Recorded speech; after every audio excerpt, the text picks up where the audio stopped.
What's up, Minnesota Viking fans? Welcome to the Purple People Podcast. We changed the time up on you. Sorry, we're not sorry. And there's only two of us. You get the Kyle show tonight, so we apologize in advance. This will go off the rails. We are way off schedule here at the podcast. We'll get back to more of a normal routine. But, we had, real quick, we wanted to mention that Dallas game was collectively so bad that, we've been doing this for 502 episodes. That's one episode a week, and I don't know if we've missed one. I think we've missed maybe a couple, but that Dallas game was so bad that we all collectively were like, I don't even want to talk about it. Because I don't have anything to say about Dallas. I don't have anything to say about that Dallas game other than it was, I think, an anomaly. It was an anomaly and it was a shit show, and let's just move on from it. So we skipped that one, and then, hey, short week, Thanksgiving, which we hope you all had an awesome Thanksgiving out there. But yeah, we'll get back to more of a normal routine next week. Yeah, most certainly. The Dallas game was, Christian Darrisaw gets hurt. Backup tackles in. I'm not going to pick on Blake Brandel, but Ed Ingram has another terrible game. And Kirk Cousins was pressured almost 2/3 of the time. Just for reference, I didn't post this on the page or anything, but just for reference, you guys remember the Tampa Bay, Kansas City Super Bowl where Patrick Mahomes was running for his life for the entire game, and they only scored a field goal. And was it 3 field goals, 9 points? They didn't score a touchdown. Yeah, something like that. He was pressured 30% of the time. Kirk Cousins was pressured double that in the Dallas game. So there's really, truly nothing to talk about in that game besides we were terrible, and Dallas is a good team. And they will say the shit out of the offensive line. For that one, I'm a little proud of Vikings fans out there. I really didn't see anyone blaming that loss on Kirk Cousins because, like you said, he had absolutely no time in the pocket. He could not do anything out there. What's their defensive end, Micah Parsons? Yeah, their linebacker. He's an all. Yeah, he's world. He animal. is really really good. And that will happen when you play a really really good defensive front. That game was an anomaly. The Patriots game that we just had the other day on Thanksgiving, which happy Thanksgiving, everyone. Let us know what you did in the comments. The Vikings tried to ruin it. They tried to ruin our Thanksgiving. The defense in particular really wanted to give it away. I don't think either of us are too happy with how the defense is performing right now. We'll talk about that a little bit later on. But they squeaked out another victory. Patriots fans are not happy. They think that game was rigged and the referees were on the side of the Vikings, to which I say, LOL, you must not watch much Vikings football, because trust me, if the games are rigged, it is not in our favor. Well, it's rich coming from the fan base that had Tom Brady for 20-some years, and then he openly admits that there was a mess up that led to a Super Bowl. Like, cry me a river, folks. I mean, yeah, you can go down the laundry list of, like, Tuck Rule. Hey, that came out in their favor, and all the other things that helped the Patriots fans over the years on that one. And yeah, there were a couple blown calls in this game, to which I would also say, go back and look at how defenses are allowed to play Justin Jefferson. For some reason, defenders are allowed to pick him up and body slam him to the ground, and that's okay. They can be physical. They can hold him. There are all kinds of calls on Jefferson that just don't get made. For whatever reason, that's just how coverage is allowed to play him. And we don't really bring that up as a fan base because he bails us out more times than not with amazing catches. But my long-winded point is that it goes both ways on the bad calls. Also, that I shared it with one of my buddies today. Shout out to Jake in Nashville. He said he was listening a couple times to the shows. I laughed because he was like, he's a Pats fan, and he brought up the catch that we're going to talk about from Hunter Henry that wasn't a touchdown. And I said, yeah.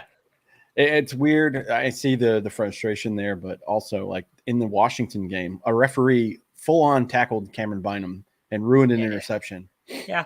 Because I know everybody likes to have this, like, hero heartthrob story about Taylor Heineke. He's a career backup for a reason, and I love that he finds a way to play with heart and win, and He's he'll fight for extra yardage and stuff. But that was an interception into double coverage, and yes. we had to deal with it. The points went on the board, so I mean, whether you can go. We've all every fan base has these moments, and this was just some. I hate to say it like this, but some kind of arbitrary game in the middle of a season that shouldn't really dictate the season for either team here. But I mean, you can go back to like the 09, Ben Lieber getting held. Was it Ben Lieber? yes, Yeah, getting held in the end zone where you can see his jersey being ripped clear back. No call on that one. All the no calls for the Vikings. Brett Favre getting absolutely killed, getting chop blocked out there. I mean, this stuff happens. We don't like it, but it's the league. It's always going to happen. Jonathan said that there's a big false start that happened and gave him first down. I swear I heard somewhere else too there was 12 men on the field again.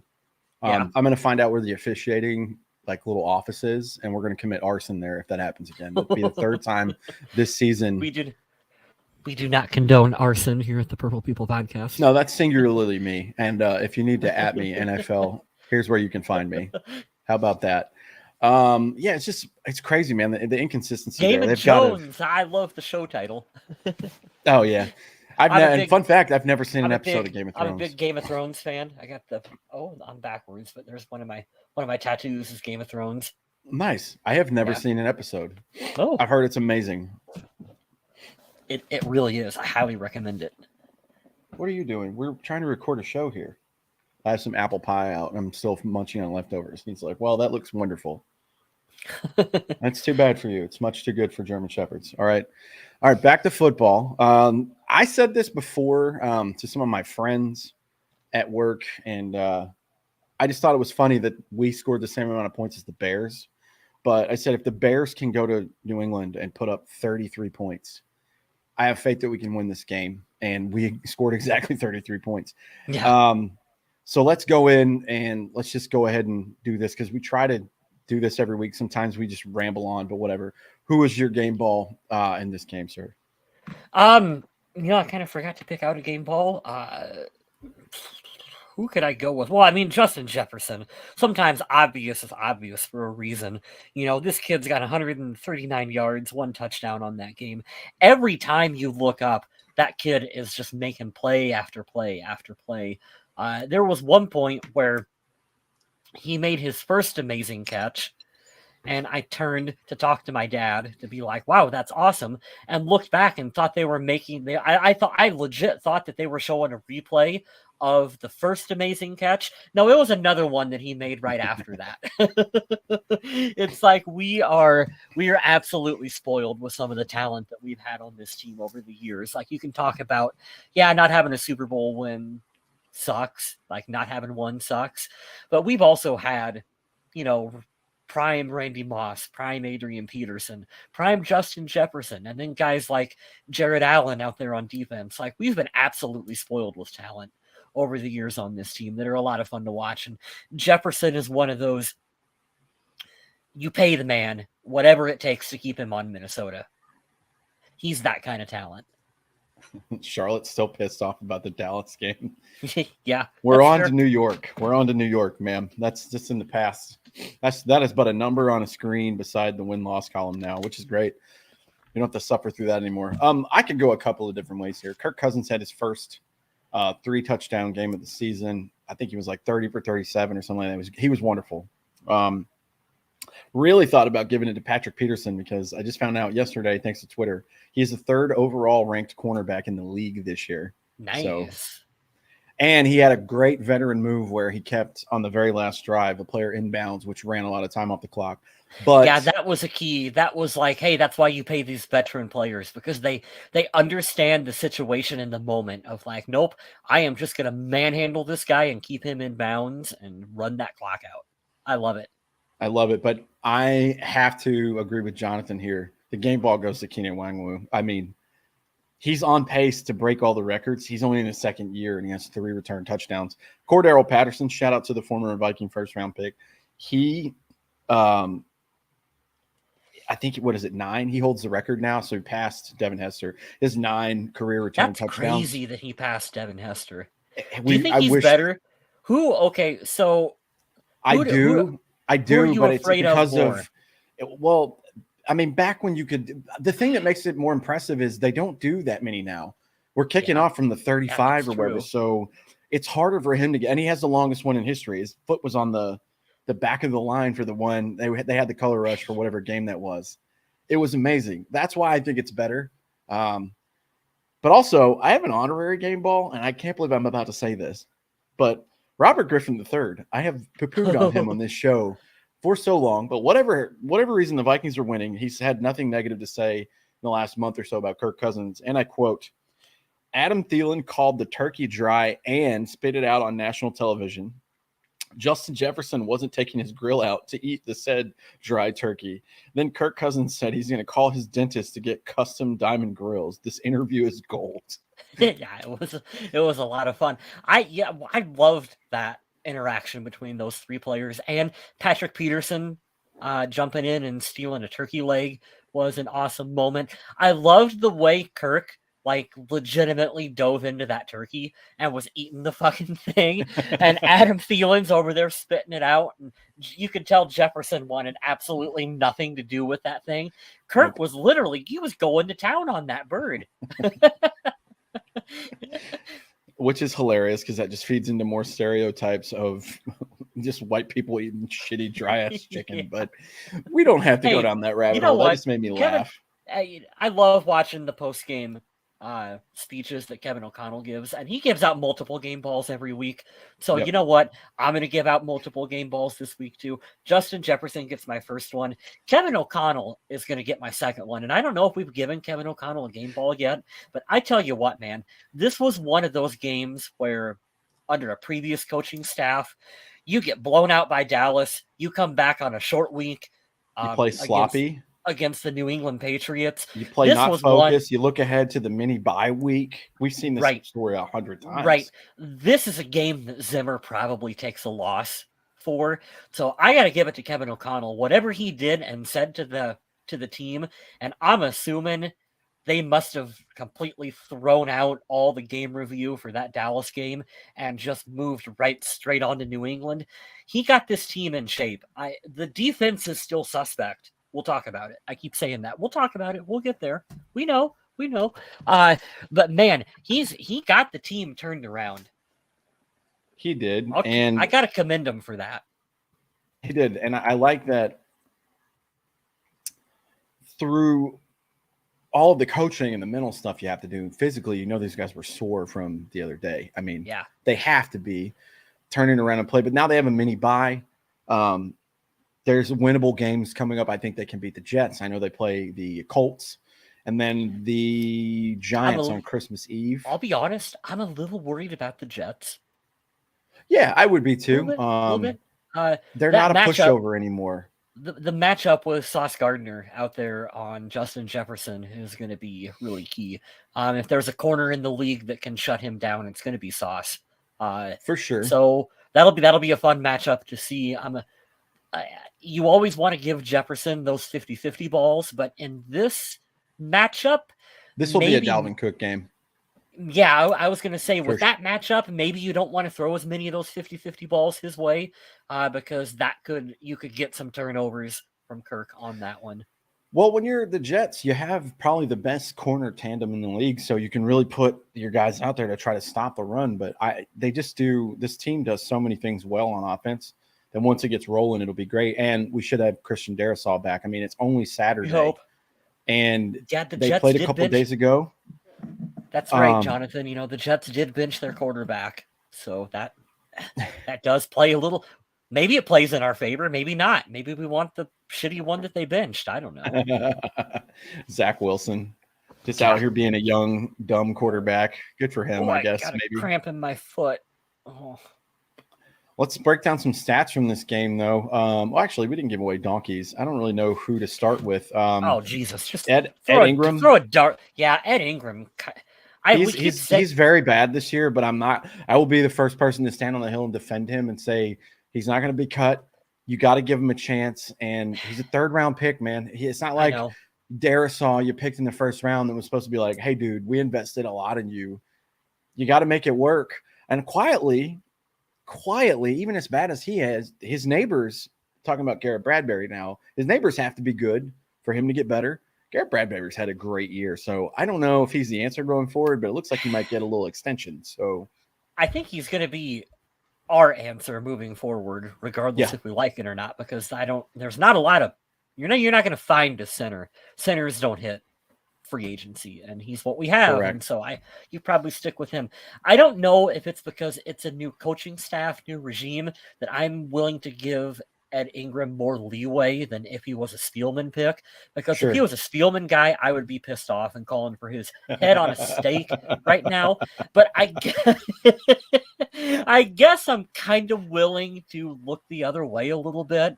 He's been bad, but there's enough potential and enough flashes that I'm hoping he kind of comes out of it. But yeah, he's not been that good this season.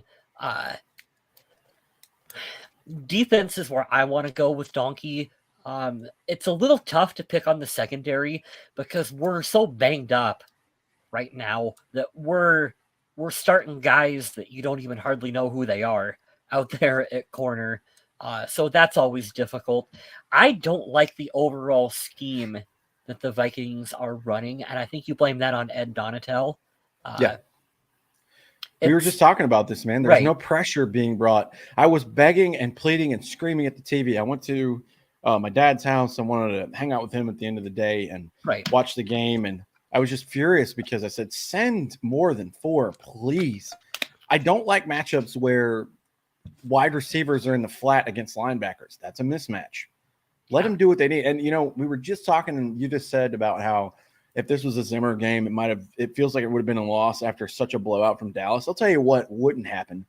Mac Jones wouldn't be upright much because of that double A gap blitz that Zimmer was great at. I don't know if you guys need a defensive coordinator, but Mike Zimmer doesn't have a job. You think he'll come back? Kidding. I'm kidding. I mean, are we still paying him? Is he still under contract with the team? Can they just the first guy you pay? You double pay? Be like, keep the other one. We'll send you a new contract. Yeah. What's up, John? Just get down here and just fix our defense.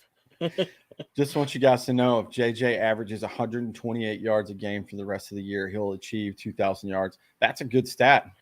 JJ2K, I like that. I'd buy that on a T-shirt. I would too. Shout out to my buddy John, introducing me to these wonderful Core Power Fairlife. I about said Wayfair, like the shopping website. Tastes like chocolate milk. I love these things. Donatel's my doggy. Dude, I tried those one time. More power to you for plowing through that shit. These are great. I've had some that taste like cough syrup, like chocolate flavored cough syrup, but these are wonderful. I enjoy these as a snack, but man, oh man. Yeah, we'll do our Fairlife. Just sponsor us. Okay. Thanks. Appreciate that. You can sponsor his side of the podcast.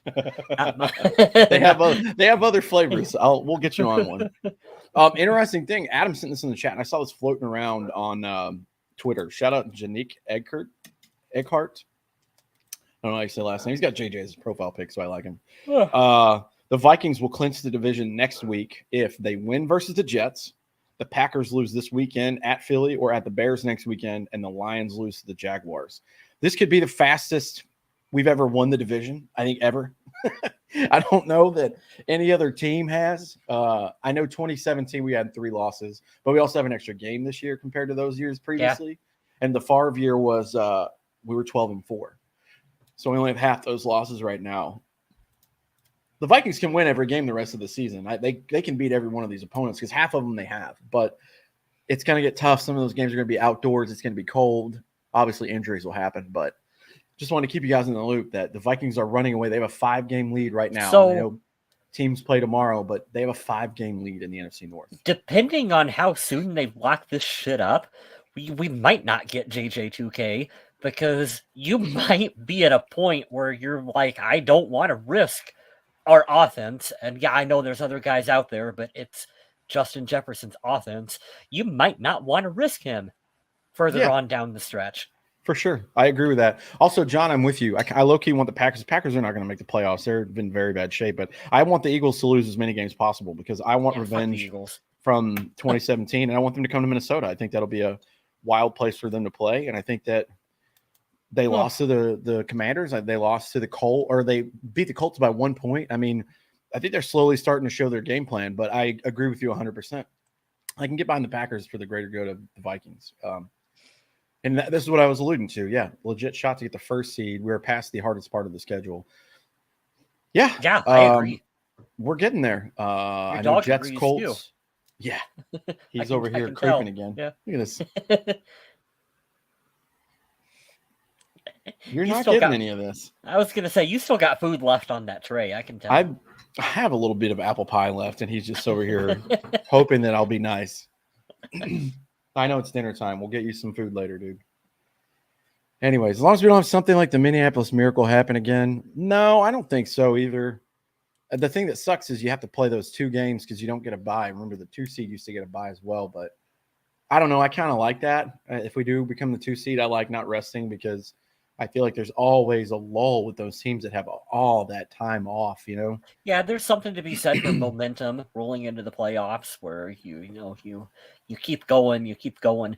We've seen a couple times. I almost wonder if, like the Peyton Manning Indianapolis Colts, kind of accidentally shot themselves in the foot a couple times, where they did so well during the regular season, and then rested players, and then they just kind of you lose that momentum going into the playoffs, and I kind of think that's what got them once or twice. Jonathan, yeah, they blew their wad too early. It was week 1 against the Packers, 24-7, I think it was. They didn't score for like the entire second half. That was it. They gave it to you the first week. You just have to look at the picture and just be like Wolverine and just be like, oh, I missed that. Can we have that again? They're going to be nail biters for the rest of the season, I believe, because Colts are good. Defense is good. Jets are going to give you problems. Division games are always hard. The Giants are sneaky good this year too. So I don't know. 11 plus 6 is 17. Who are we yeah, looking we got 6 at for games the? left. Who's that Bears quarterback with Fields out? Peterman. Nathan Peterman. Nathan making Peterman. his start Sunday, it looks like. There you go. I hate to run my mouth, but shout out to my buddy James. I'll always give him and his band a plug. Go listen to 18 Visions and or Burn Halo. One of my favorite rock bands ever. But he's like going at me on Twitter like, oh, you guys are scared of Fields. He's going to run the division for the next 10 years. Sir, he can't even make it out of the season healthy. He's not going to be your quarterback in the future. Unless you just buy the entire Philadelphia Eagles offensive line. That's not happening. And I'm glad we didn't get Ryan Poles because he is terrible. So wanted to give that again. Yeah, I mean, this is something I wouldn't be surprised. If they sweep the division, that'll be the happiest for them to go 6-0 in the division. But mostly what I want for the rest of the year is I don't care about anything else.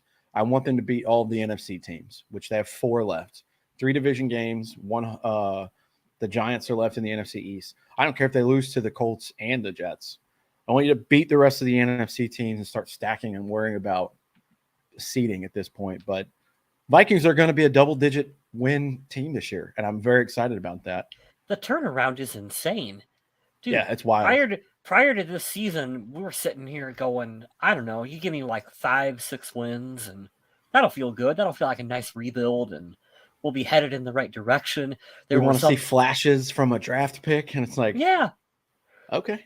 There were some fans who were in full on, just tear it down and rebuild, and if you win like 2-3 games, whatever, you get a bunch of salary cap and a high draft pick. And here we are talking about at what point do you rest Justin Jefferson because you're headed into the playoffs. And I don't know. And it's a scary question. What will this team do when they hit the playoffs? Because I still don't know how to answer that.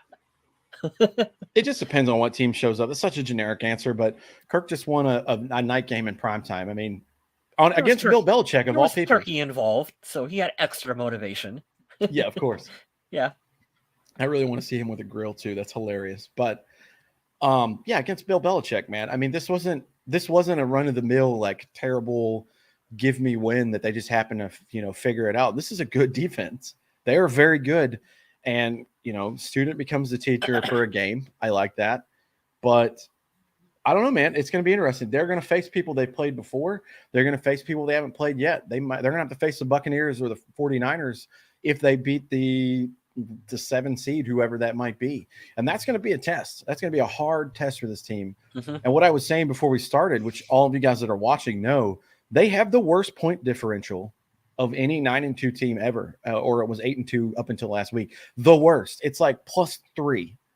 So the defense is really not good. It's in the lower part, like 28th or worse, but they're getting turnovers and they're getting pressure in the right moments. And this truly is, if you ever want to take the archives of each season and say, okay, what happened this season? What was the good? What was the bad? This is the true definition of a bend, don't break defense. Because teams will get to the red zone. They'll get these big chunk plays, and then they'll get a field goal. You'll have Duke Shelley coming in 3 weeks in a row doing pass breakups for touchdowns. You know, it's weird and it's frustrating, but it's working to a point. What's crazy, and I have to remind myself too that, you know, this isn't 1988 anymore. You don't have to have a defense that smothers the other offense and, you know, you hold them to 10 points to win a football game anymore. Like, that's not how the league is set up. It's kind of set up for what the Vikings do: score a shitload of points on offense. Charlotte, you're going to watch it and you're going to like it. We're going to bird box your ass and just be like, watch these terrible games. Watch them. Be stressed out for 3.5 hours. Shelley is awesome. Yeah, Duke Shelley's filled in very nicely. He's given up some plays, but God, has he prevented some touchdowns. Man, I can think of 3 touchdowns that he's broken up since he's jumped in, and I'm like, I mean, you can't really ask much more out of your 5th cornerback. So don't know where he came from, but he's playing well. That's fine. Yeah. Totally fine. I agree, John. I had your comment up here. We'll put it up again. Want us to be healthy in the playoffs. 3 of your top 4 corners, Christian Darrisaw, Dalvin Tomlinson. I think we can beat everyone if we're fully healthy. He says they need to get a little lucky versus the Chiefs in the Super Bowl. You're already riding the Chiefs to the Super Bowl. Sir, they lost to the Colts and the Bills. I wouldn't write them in automatically, but you're right. I think they're going to the Super Bowl. Yeah. I wish that it would be Buffalo, Minnesota, just because of the storyline of the great game earlier in the year. One of the franchises that doesn't have a Super Bowl will finally get one, but I don't know, man. Josh Allen in the red zone is a kind of an issue right at the moment, so he's got to get that figured out. I was going to say, we beat him once. You really want to play him again? I do. I would. I'd like to see it on a neutral field, but I don't want to play the Chiefs. I don't. They're great everywhere, and it's how do you stop Patrick Mahomes? Because Travis Kelce's still there, and he's pretty good. And I just don't like the matchup for Andy Reid. I mean, he's he's one of the best coaches ever. So I'm like, I'd rather play Buffalo again. Maybe we can get lucky. Yeah. We'll see. Yeah. Oh. We're chewing off more than we should at the moment. They got to beat Philly again. That's going to be hard. So I will be right back. Can you go without me for like 2 minutes? Oh, go ahead. Okay, run down some stats. I'll be right back. All right, guys. I'm going to put this up on the board just because you guys can throw me some comments or questions, by the way, until Kyle gets back. But I'm going to throw up this and share the screen here on some of the stats from the game. All right. So, as I mentioned earlier, Kirk Cousins had 30 of 37. Great passer rating, 299 yards. We'll put it up now as we highlight here. Justin Jefferson, 1 of 1 for a trick play to Adam Thielen. I love the QBR here. 3 sacks on Mac Jones, only 1 with the backup left tackle in the game against Kirk Cousins, which was nice. It was a brutal hit if you saw it too. It was pretty rough. Dalvin Cook did not have a great day. We did not run the ball very well at all. 22 for 42, horrible average there. Alexander Madison, 3 for 11. Kirk, 1 for -1. Don't call it a comeback, baby. But the story of the day here, 9 receptions each for Jefferson and Thielen. 139 and 61, both had a touchdown. And TJ Hawkinson, say his name, 43 yards, 5 receptions on 6 targets, and he scored his first touchdown as a Viking. So I'm really happy about that. Leading the way, Jordan Hicks, great signing. Big fan of that dude. 1 sack and a quarterback hit. I love that. Harrison Smith, Eric Kendricks up here at the top. Total down at the bottom that I look for. Passes defended, 4. 3 sacks, 3 tackles for loss. So really enjoy that. I enjoy it a lot. And the man of the day right here, Kene, touchdown, 97-yard return. against the vaunted Bill Belichick defense and special teams. I said many times on the show leading up to this, I'm worried. It's Bill Belichick. It's primetime. It's Kirk Cousins. It's all those things. But I was telling my dad as we watched, and I think it was number 31. You guys remind me if you watched the game and you remember who it was. But the cornerback for New England that just kept getting face masks and then gives up. I believe he's one of the ones that gave up the touchdown to Keenan. I was like, he's going to get a Greyhound bus back to New England, and he's not going to be on the roster come Friday morning. So I was running down the stats, and then I remembered one player had 2 face mask calls, and then he gave it something else. But Bill Belichick's known for defense, and he's especially known for special teams. They haven't given up a return special teams touchdown since 2010, I believe the stat was. So I love that it's the Vikings that did that. I hate that we never beat Tom Brady. That's really annoying, but whatever. And Jonathan, had to put your comment up. TJ Hawkinson, first touchdown as a Viking. I love the role that he's gotten. Did you see the stat, Kyle? Within 2 games of being with a team, or was it 4 games? How long? When's the trade deadline? I think it was 4 games ago. We got TJ Hawkinson. Beginning of November, right? November 2nd, 4th, somewhere in there, 6th. I feel like it was the middle of October. I think TJ's been with us for 4 games now. He had the most receptions by a person newly acquired by a team. It was unreal. It was like 25 catches in 4 games. So immediate impact. They know how good that dude is. So I'm very happy he's on the team. I want to go back and look when he was drafted by the Lions and see how many games he won as a Lion and see how quick it's going to take him to surpass that total with the Vikings. Because I feel like that's going to happen really soon. They just are. I don't know, man. It's hard not to believe there's something hanging around that building that's terrible. Yeah. Bad November 1st. Or something. I don't know. But TJ Hawkinson, that is a solid trade. I like what the Vikings did in acquiring and bringing him in. Good piece to the offense, good player. He'll be here for years to come. I don't care about the draft picks, really. Like, it was good compensation. I don't. Yeah. Even if they hadn't gotten a 4th or whatever, a 5th back, I still would have given it up for that guy because he's worth that. But I just laugh. I'm like, for what Kawesi may have whiffed on early on with the draft, as far as personnel, like Ingram's, and we don't know. Ingram's a rookie. I'm not getting too upset about because he got hurt. Booth has been banged injured. Up. We don't know. It's a little concerning that he wasn't on the field at all. Yeah, but I don't know. But I mean, I kind of think this Hawkinson trade makes up for it, dude. Booth is a little disappointing. Like, the reason why he fell is because of injuries, and that's exactly what's happening with him so far. So I don't know. There's no better way for him to learn, though, which I agreed with somebody I was talking to last week watching the game. There's no better way for you to learn than to get out there. It's the best experience you're going to get. True. So he was kind of shaky in, I believe, the Dallas game, but it is what it is. And you know what? I don't care. It's just like quarterbacks. If you have to draft one every year, go find them. Get as many corners as you can. Yeah. Even though Kyle shared in the chat earlier that the Vikings were scouting a wide receiver from Alabama. So get ready for the Adam Thielen replacement. Potentially, they're just in attendance at the game, so we don't know for sure. But oh, man, you got to make those crazy, outlandish claims. Call it now. Get bragging rights, Kevin O'Connell, he's reverse Zimmer. He doesn't give a fuck about defense. Kevin O'Connell is going to apparently neither does Ed Donatel. Yeah, Ed Donatel don't either. I don't say he doesn't care about defense. He doesn't care about pressure, and that bothers me. Yeah.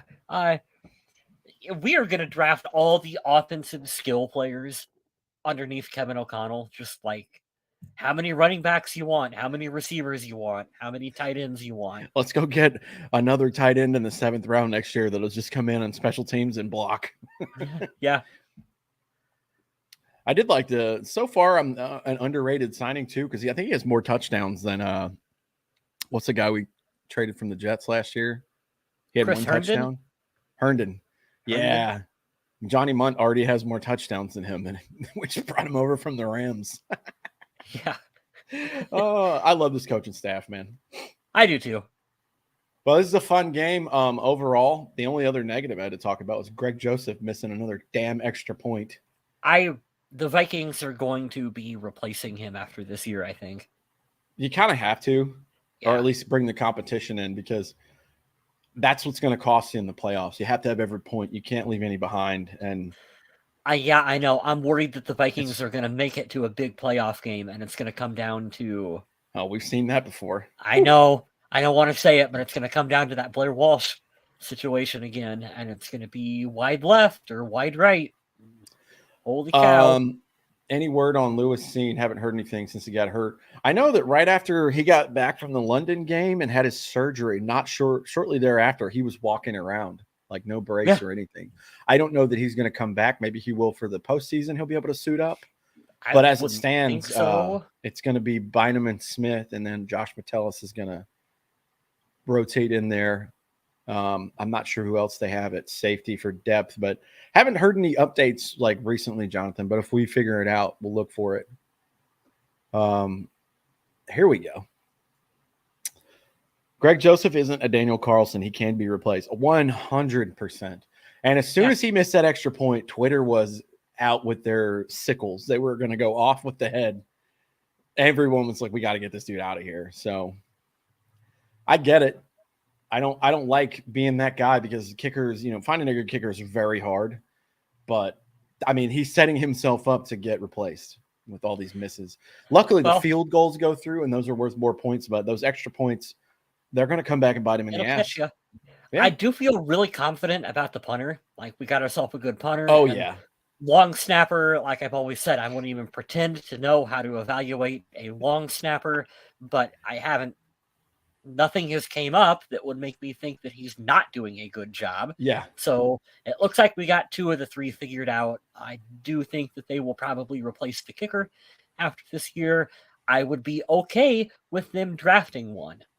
New regime, new staff. So if they have a kicker that they feel confident in drafting, I say go ahead and do it, because I would rather have a mid-round kicker that's actually going to compete and probably make the roster than have one of those arbitrary 7th round draft picks that don't mean anything. You know what I mean? I mean, I get it. Yeah. I'm not fully on with that, but I'm not against it either. Yeah. If it solves the issue, who cares? That's kind of the fun thing about football. We think of everything in life. We try to turn the draft into a way we understand, like monetary value. Like, first round pick is $100 bill, second, thirds are 50s, third and fourth are 20s. We try to think of it that way. But if it works, it's worth it.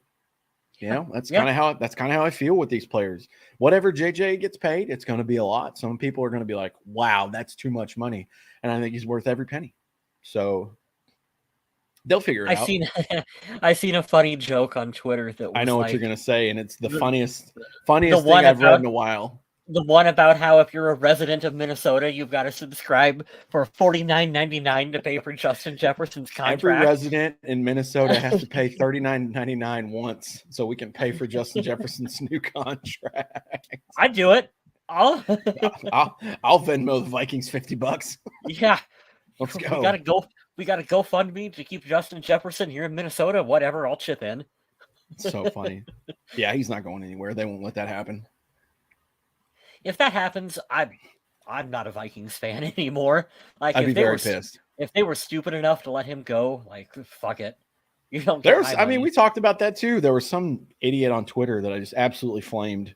Normally, I try to stay away from hating on everyone on there, but he was like, "Yeah, JJ's great, but you need to go after this guy. So get a couple of firsts for him." And I'm like, "You're going to go after a guy that's not proven versus the surefire like best in the NFL right now." It's like, that's not how the draft works, dude. I can't think of a player that I would trade Jefferson for. Like, I would trade him for maybe 2 players, and that's it. And that's straight up. I'm not giving anything else. But I don't know. They're not going to trade that person, and we're not going to trade ours. So who cares? Right. Like, you can go into the fantasy scenario of, would you trade him flat out for Patrick Mahomes? Right, and that's exactly who I'm talking about. Him or Josh Allen. Let's go. Is that going to happen? Never. You could probably trade him for the Kyle Allen that's apparently starting. And Wish.com Josh Allen starting down there in Houston. He's 33 or 34, Jonathan. Kirk Cousins is. For the people that listen to this on Spotify or wherever else you listen to audibly later with none of the visuals, here's the question from Jonathan. Question is, does Cousins stay? Does he restructure his contract? I think he's going to do that. I think that, especially if they go on a deep postseason run like in NFC Championship game or Super Bowl, he's not going anywhere. This coach loves him. And here's the thing. He's playing statistically not his best year. He's playing one of the worst statistical years. But I've seen him make so many of these throws where you're like, he was too reserved before to make that conservative. Throw. Yep. Yes. I don't care about the interceptions. I care about the wins, which is hilarious because now the people are like, Kirk Cousins is 500. Well, not anymore. He's not. So here's the thing. With the season they're having, you can't replace Kirk. You can't. You can potentially draft a young quarterback to sit underneath him, do the Favre Rodgers thing, and keep a young quarterback under him for a couple more seasons and see what happens later on down the line. I do think that Kevin O'Connell can approach Kirk and say, hey, we might need you to take a little bit of a pay cut to stick around here, Kirk, which is not something that he has done. But I think if you lay it out to him and say, hey, we got to pay a lot of money to Justin Jefferson. We traded for TJ Hawkinson. TJ Hawkinson is also going to need a contract coming up. I think, which is the whole reason he was traded. They don't want to pay him. They don't want to pay him. So there's two big contracts on offense. We need you to take a little bit of a cut here, Kirk. And I think that they've shown him enough respect and he's having enough fun that he might be willing to do that now. He wasn't willing to work with Zimmer. Why would you want to work with your boss who fucking hates you? Yeah. You ain't going to do that. I wouldn't do that. Here's a good point too, and this has nothing to do. This is like 5% of it all, but we've seen shirtless Kirk Cousins this year, who said on the Pat McAfee show he is absolutely strapped, meaning that he is ripped and cut and in shape. But he isn't the best quarterback. This is from Charlotte, but he's usually healthy when he can count it on, fairly decent, sucky at the same time. But he does keep up and keeps playing. He has his highs and lows. I think there are limits and a ceiling, if you will, about Kirk, but your best ability is availability, and he has shown that to be his best quality. I think he's underrated. I think he can put the ball where he needs to put the ball in very tight windows. First year he got here in 2018, I remember the sideline throw in Green Bay to the right side to Adam Thielen, one of the best throws and catches I've ever seen. And he's been a part of so many spectacular Diggs and Thielen and JJ catches, but yeah, you're right, man. He's probably averaging around 35, 32 a year. If he can go down to around the 30 to 32 mark as the cap gets bigger, that'll open up what they need to do to pay Jefferson. And I mean, they could restructure everything too. We all know how that stuff goes. Cash up front, spread things out, whatever. So here's a question for you. Case Keenum had lightning in a bottle and really good rapport with that team, which is why he was able to have success. But if the Vikings would have had Kirk for that whole season instead of Case, do they make it farther? Do you make it to a Super Bowl with Kirk Cousins instead of Case Keenum? I don't think so. I don't think anything was beating that Philly team in Philly. I don't. Maybe they would have scored a couple more points. I think he gives you a better shot in that scenario, which is where I was going with. I do too. I'll give you that much. I'll give you that he's better than Case Keenum. We know that. Anybody that argues that, I can't have that conversation with you. But yeah, Charlotte says not that year. No, I don't think anybody's beating Philly. And I do think that if they somehow would have beaten Philly, New England would have came in and thumped the shit out of them because that's prime Brady Belichick era stuff. Yeah. And they scored like 40 something on New England. New England scored 33. I find it hard for the way that, especially the way they were running it, man. A lot of that stuff was really predictable. With who was running the show that year? Was it Kubiak? Yeah, I forget who the OC was that year. So. No, it was Pat Shurmur. Oh, Pat yeah, Shurmur was the OC. Right. So I don't think that they would have won the Super Bowl. But yes, Kirk gives you a way better shot because he's a better quarterback. Right. Yeah, I 100% agree with you there. Yeah, the O-line wasn't that good. No, they weren't. They really weren't.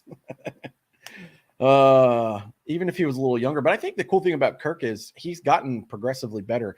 Back in, I'll tell you another one for not that year, as I said earlier that Charlotte said, this was prime fumbling Kirk Cousins. You notice he doesn't do that anymore? Mm-hmm. He's improved every year. I think he's made some stupid choices, but he's also pushed the ball down the field a lot more this year, which is why he has as many picks as he does. But the team's winning, man. We've talked about how Kirk needed to be more aggressive and throw those 50-50 balls because you got some good talent out there. And every now and then you can throw an acceptable interception, which is weird because you don't normally think of that, but like every now and then you can do that. I will take Kirk giving Justin Jefferson the opportunity to make a play as opposed to, well, I checked the ball down to CJ Ham and we got 2 yards on 3rd and 17 out of it. And so statistically, my completion percentage is up really high because of that. And I haven't thrown any interceptions because of that, but that's giving you no shot to win a football game. If this game right here is a sign of things to come, I'm very pumped for this team because he's just starting to hit his stride. And November will tell you what you're made of. And so far, outside of an anomaly weird game where Dallas just showed up and we just didn't, they've beaten the Bills on the road and they've handled the Patriots. By the way, shout out to my best friend in the entire world, Gregory Caldarelli from Boston, Massachusetts, diehard Patriots fan. If we beat the Jets next week, I'm going to send you the Vikings AFC East champion T-shirts the following Sunday. So get ready, dude. Oh, man. Yeah, we've got a long break. If anything happens, we'll probably wrap the show up here soon. It's just if anything happens injury-wise or if they acquire a free agent or something like that. Maybe we'll do a short show if something pops up. I'm not. Yeah, we'll definitely post on the page. I don't know if we're going to do another show until the next game. We just want you guys to enjoy the holidays. But yeah, Andrew, I agree with you. Andrew says, I'm happy with Kirk. I don't see a replacement that would be better. And that's always been my complaint. You know, he flirts that line so steadily. He's so good at being who he is, and it's frustrating how good he is. He's good enough to get paid. His agent is an absolute stud.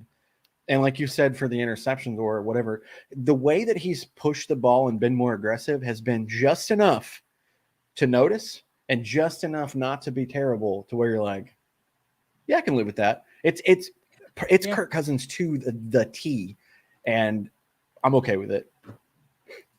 Adam has a prior engagement tonight, Charlotte. That's he has family coming over, so Thanksgiving. Yeah. Thanksgiving for all of us. I really like Kirk this year. He has turned me. I was getting pretty tired of him towards the end of last season, but he has really won me over. I think that he's playing tough football, but he's playing smart football for the Vikings. He looks like he's having fun, and the team looks like they're all on the same page. And that reminds me a little bit of the 2009 Vikings with Brett Favre when they were having all that fun together. And that's when you win a lot of football games. And ultimately, that's what the Vikings are doing right now. They're having fun and they're winning a lot of football games. I like this comment right here. Kirk is good enough to win a Super Bowl. Yeah, I do. I think Matt Stafford is naturally more talented than him. I think that he has a better arm and he's a little bit tougher, and not by much because Kirk has survived the league for 11 years now. But if Matt Stafford can win a Super Bowl and get the talent he needs and the coaching he needs, I don't see a reason why Kirk can't do the same. I agree with that, Jonathan. That's a very good take. Andrew asks if we have a survival league winner yet. And I'm going to check on that. We don't, because I just wanted to see the other day what weeks happen. I was trying to argue with someone on Twitter, and then I realized I was trying to do so much research on a game that meant nothing. I stopped. Let's see. Survival group. Give me 1 second here, guys. 239. Let's see. Let's go to my group here. Okay. So my fascinating pick set has 1 strike. So they're in the driver's seat. Adam from our show has 2 strikes. Baron Carneth has 2 strikes. And Justin, the name of love, has 2 strikes. So there's literally 4 people left, and we're barely halfway through the season. Still 6 more games. and it goes to the playoffs as well. So it's just until we have a winner. But my fascinating pick set only has one. The three that are remaining have two. So I'm sure that there will be a winner soon. And as soon as we figure that out, I'm going to say it's what week is it? 11? Yeah. So 12, 13. I'm going to say we have a winner by week 16 at the latest. Because you're going to run out of teams. Some of these teams are terrible that they're going to have left. So, yeah, you could say that, Charlotte, but it's also really fun to make people feel dumb. It's very addictive, but it's so funny because football is so subjective about stuff. Goodness, man, I can see if you get mad about the politics or humanity or stuff, but football, people will just rip you apart, and it's like there's an inherent bias with football too, because you're always talking about your team, and the referees are always fucking over your team, and they're always favoriting the other team.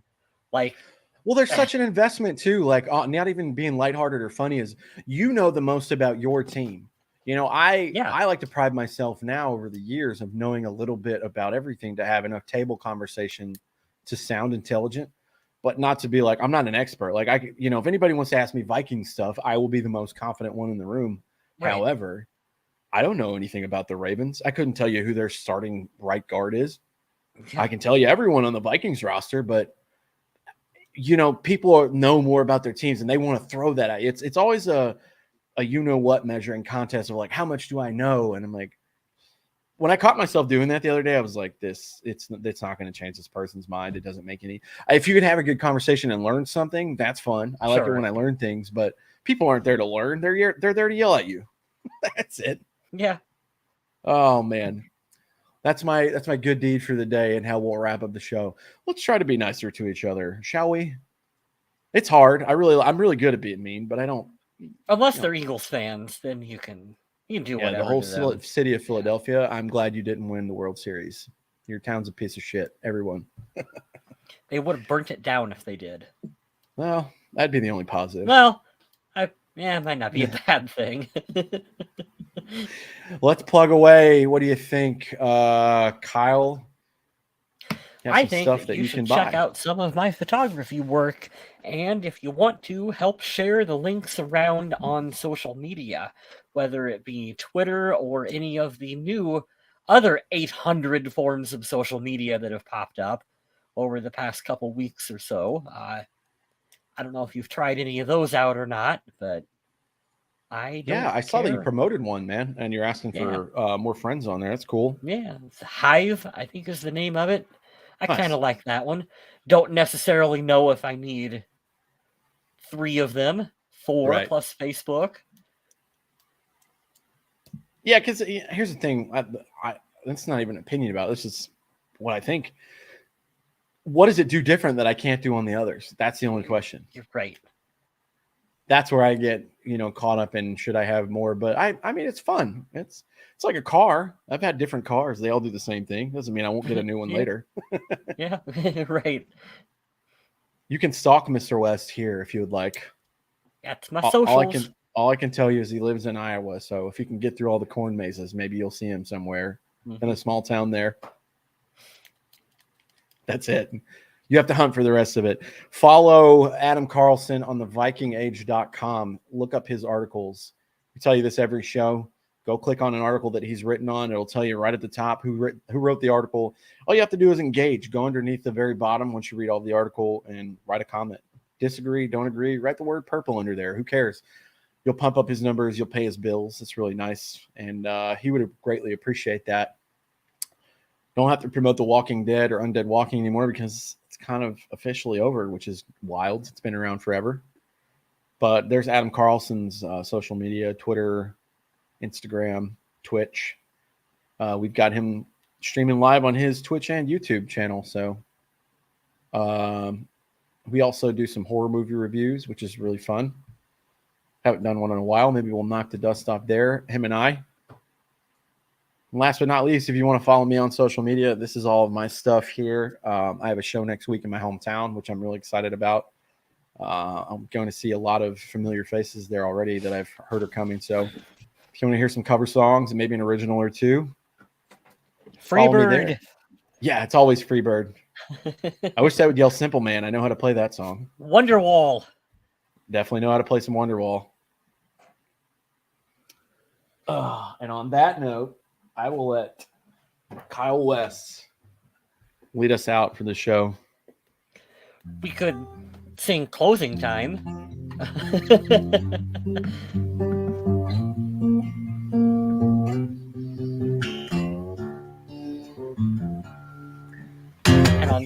And on that note, we will say stay classy, Minnesota.